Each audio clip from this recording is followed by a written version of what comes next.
I have a, I don't know, Princess Auto kind of a generator. It's a 6,500 watt generator. It's got a Honda 340 GX 340 motor on here.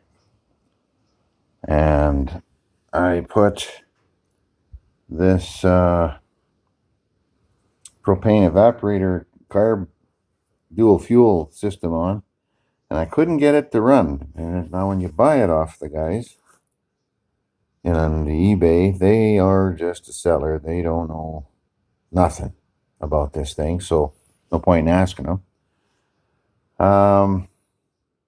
So what happened was I put it on, and then it would start and quit, start and quit, start and quit.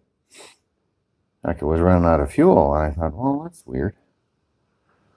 So I looked on eBay. I looked on YouTube. And well, they have a really good job of how to put this thing on and to put the bolts on there. But when it come down to telling you that you needed a regulator, they just said you need a regulator. So I stuck a regulator on.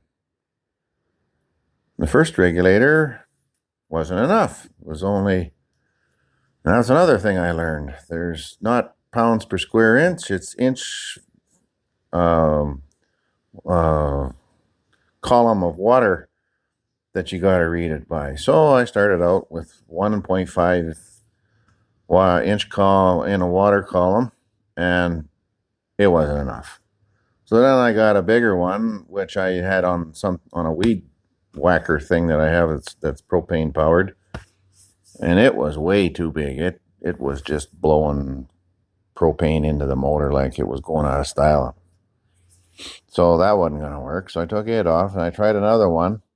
That didn't work. And I couldn't find anybody on there that I couldn't find that had written anything about or videoed anything about this thing, the evaporator, and what size of regulator to use. So I got a hold of eBay where I got it from, and I tried to get them to get me an idea. Nothing. So I started reading, and I just chanced on a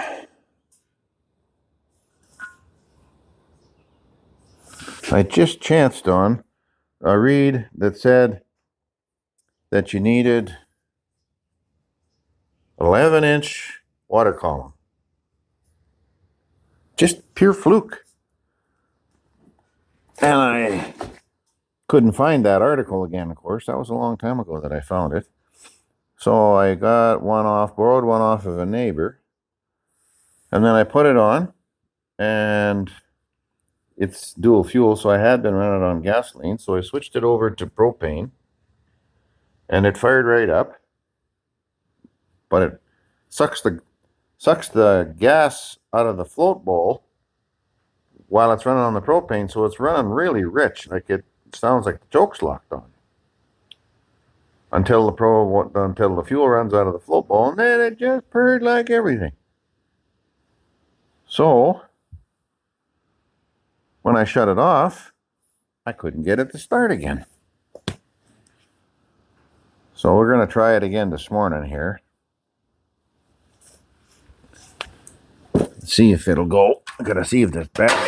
Oh yeah, the battery's gonna work today. And it's on propane. I'm gonna turn it on there. Now, had to learn the hard way that this lets propane into the system.